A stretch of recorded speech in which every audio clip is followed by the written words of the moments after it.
This spotlight on insurance and P&C is sponsored by Southern Insurance Group, your senior market headquarters. For more information, please visit southerninsurance.us.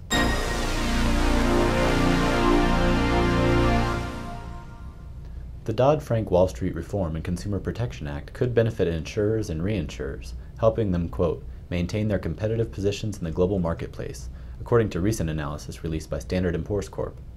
S&P notes that the newly created Federal Insurance Office within the Treasury Department will serve to represent the U.S. in the International Association of Insurance Supervisors and will assist in negotiating international agreements.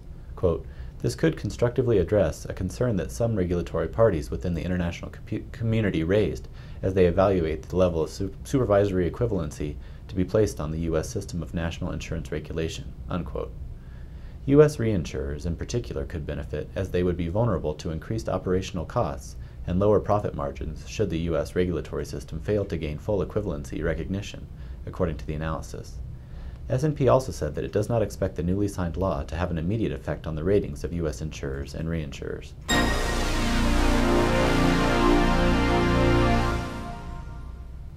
Despite suffering massive declines in net asset values due to weak investment conditions and other effects of the financial markets, property casualty insurers have weathered the economic storm better than other sectors, according to a recent report by Standard & Poor's Corp. The report states that the P&C sector continues to be financially strong and remains relatively well positioned to deal with future investment volatility. Maintaining sufficient liquidity to pay claims will remain the main factor that insurers in the sector face when developing their investment strategies.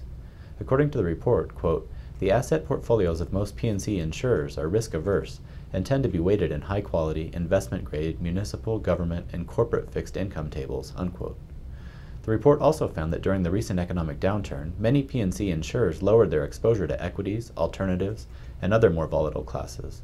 Finally, it found that while some insurers continue to have broader exposure to lower-rated or longer-duration investments, the holdings are considered modest compared with total invested assets and policyholders' surplus.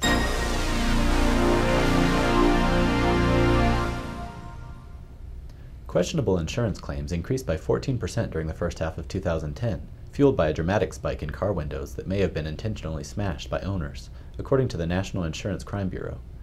Nearly half of the 7,993 cases of suspected fraud reported during the period were connected to vehicles, with cases ranging from deliberately damaged car windows to staged accidents. According to Joe Worley, president of the group, the increase was less than the 20% rise during the same period last year, but dubious claims remain a top concern.